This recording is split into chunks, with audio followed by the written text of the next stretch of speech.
Thank you, Mr. Bhasi.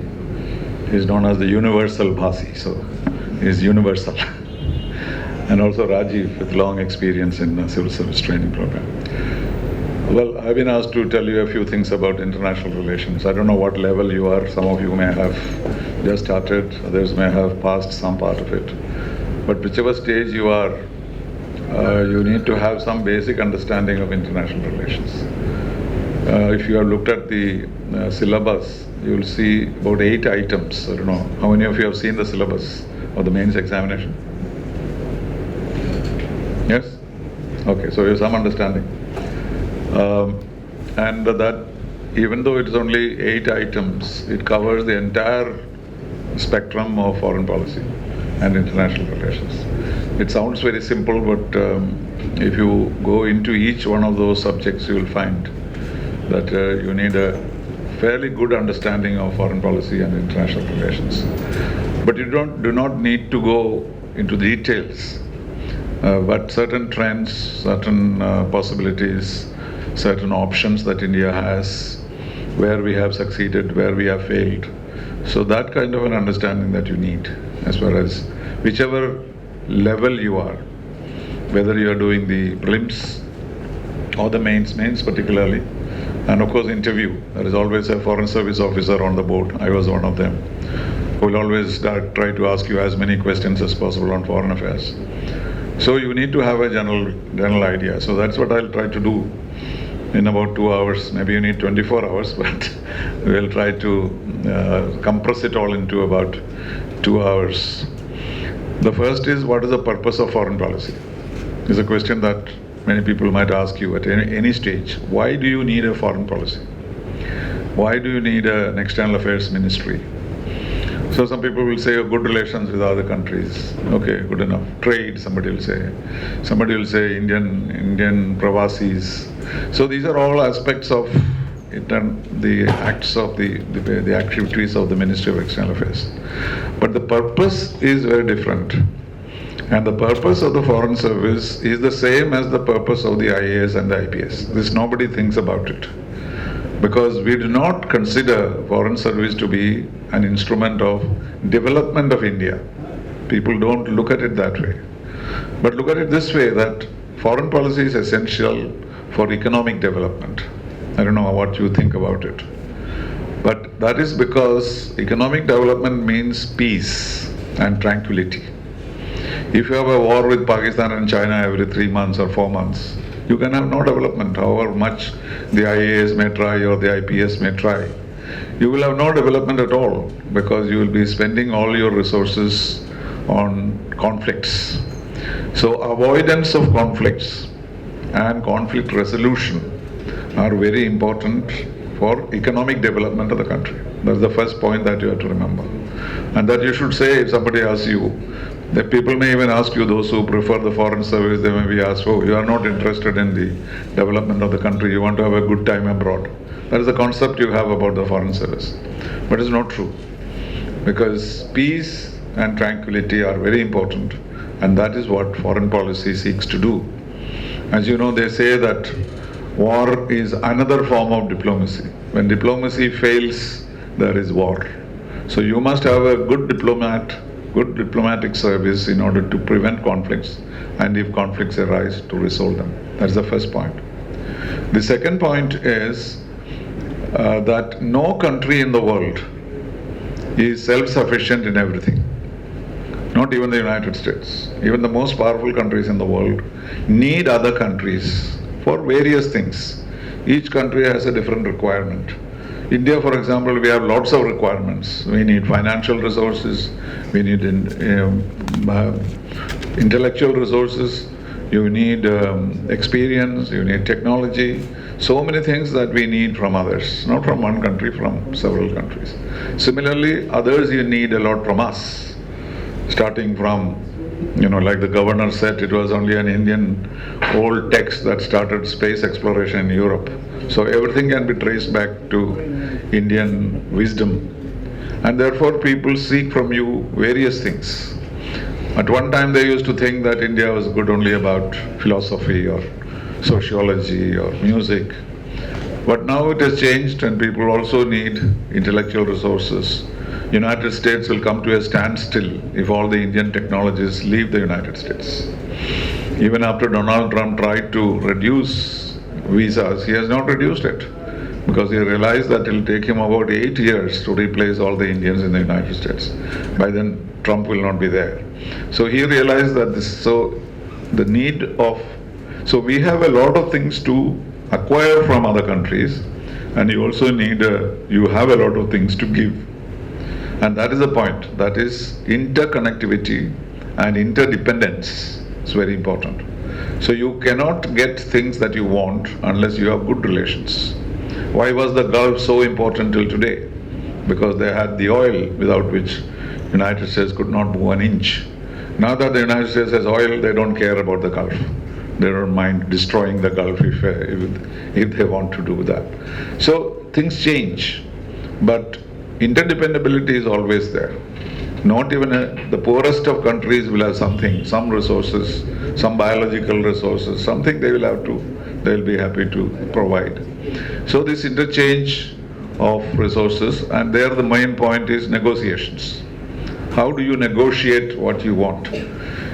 The basic principle of negotiation is that you get the maximum you can from the others and give the minimum from our side. That is negotiations, right? And we do it all the time in our family, in our life, everywhere. In the morning you want to say bye-bye to your mom, and she has looked after you the whole day, but you will not care to give her a kiss before you leave. Even if she asks you, she will say, and you will walk back.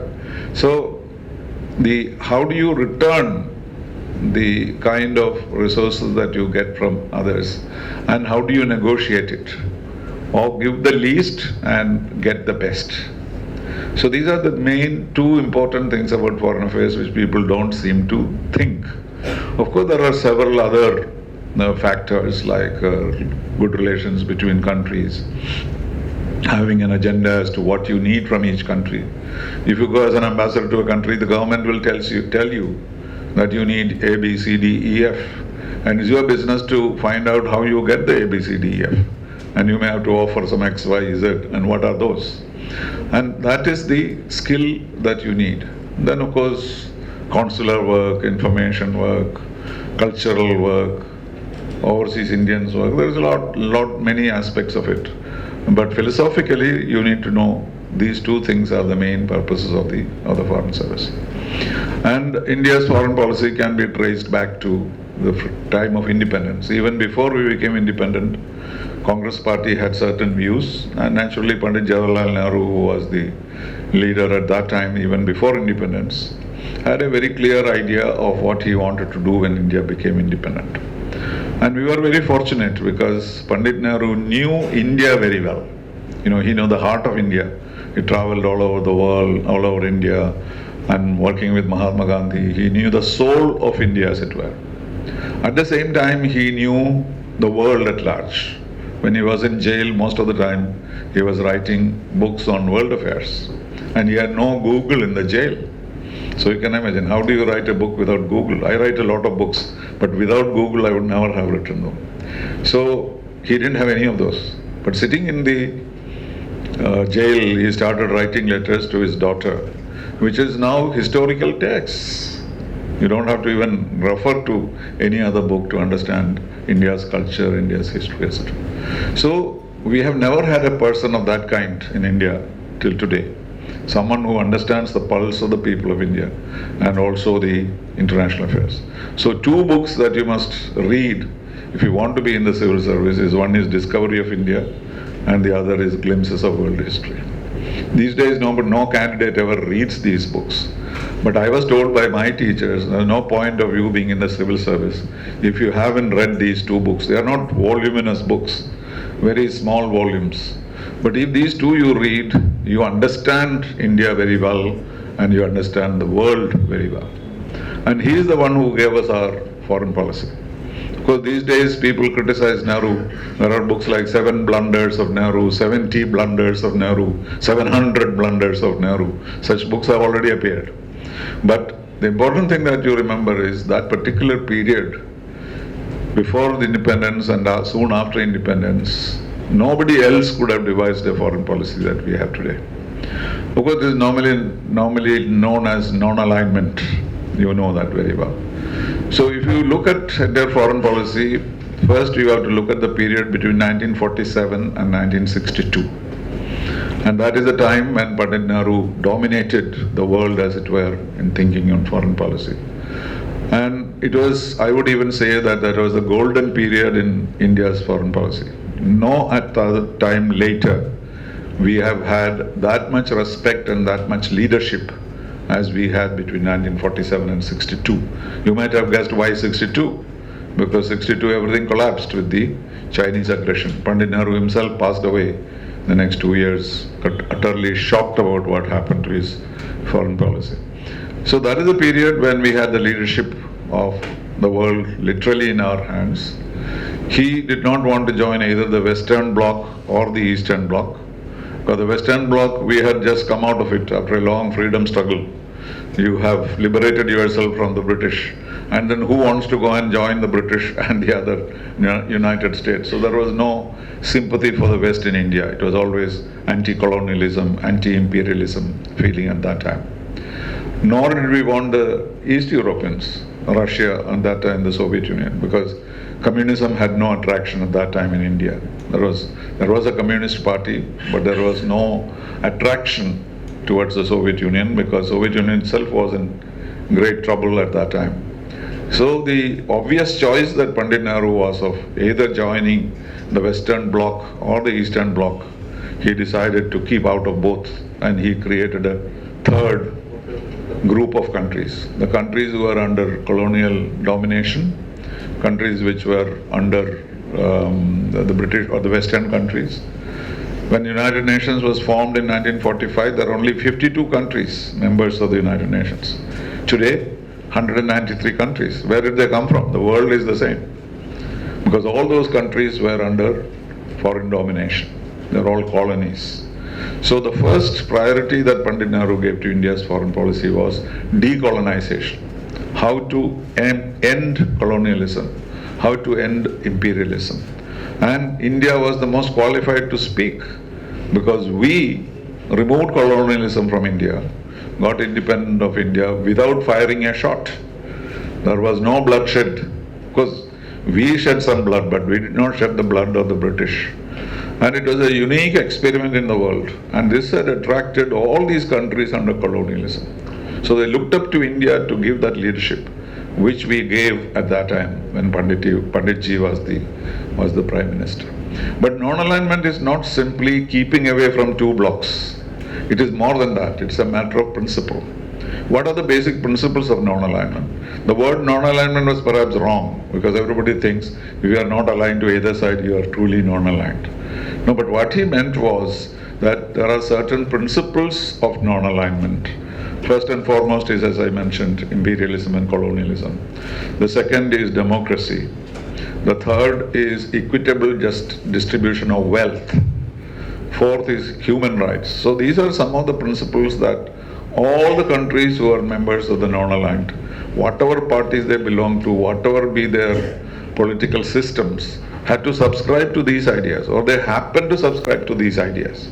And therefore, those were basic to non-alignment. That's why I say that even today, when there are no blocks, people say there's no non-alignment. There is non-alignment. Of course, we call it by a different word, strategic autonomy. Now we call it strategic autonomy. And non-alignment is the same. That is, you judge things. All these are words which you have to remember. So if you want to note down, please do. Don't go home and say what was non-alignment, what was strategic autonomy.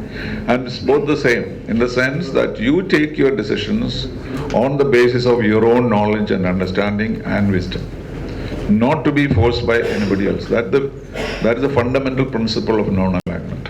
And that is why even after the blocks have collapsed, non-alignment is important, and we call it strategic autonomy, which is for all kinds of strategic decisions, our decisions will be ours and not anybody else's. If you join a bloc, you have to follow the leader. But in this case, in non-alignment, there is no such thing as a leader of the bloc. Whenever people used to say India is a leader, Pandit Nehru used to say, I'm not any leader. We are all together in this exercise. Anyway, so that was the same time as we laid the foundations of the UN, and therefore all these thoughts of India got influenced there. And that's why you may have heard the story that India was even offered a permanent membership of the Security Council, which Panditji did not take. It's supposed to be one of the blunders of Panditji, but he knew very well that we were not capable of being a permanent member of the Security Council at that time, even if we were offered. We don't know what the offer was. There are so many stories. But so he said, yes, we'll come back and ask for it when we are ready. And we have been asking for it since 1979 and nobody is giving it to you. So that shows what our status was under Nehru and what our status is today. Anyway, that's a separate subject. So, but this happy days collapsed with 1962 because Pandit Nehru's vision was that as non-aligned countries, the countries of Asia first and Africa later, and an Afro-Asian solidarity movement is what he had in mind. And in that he considered China as his partner because China was an ancient civilization. We were the first to fight for China for its membership in the UN. And even after China had a war with us, we continued to support them. That has been the position that we had taken. But for Panditji, it was a big shock because he was talking to Chao Enlai and Mao Zedong and everybody. He did not realize even for a moment that one day they are going to walk into India. And that is what happened in 1962. And that, I think, damaged our image in the world completely. If you cannot look after your own country, if you cannot look after your borders, others do not think you have any capability. So we were not prepared for it because we didn't think that this will ever happen.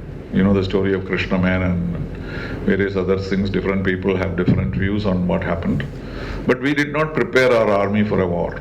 They did not have even shoes to fight in the mountains of Himalayas.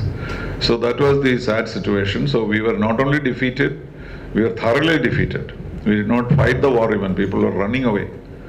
When they came to Arunachal Pradesh, people were running away from Assam. Because you were all not born at that time, but I was a small boy who had that experience of a thorough and total defeat of India in 1962. And Pandit Nehru could not survive it, and he had a stroke and he died in 1964. So this period is normally known as the idealistic period in Indian foreign policy, because people felt that Panditji was too idealistic. This is very true. If you think about it, to think that a country like China will never oppose us, or to think that they will listen to your philosophy of life.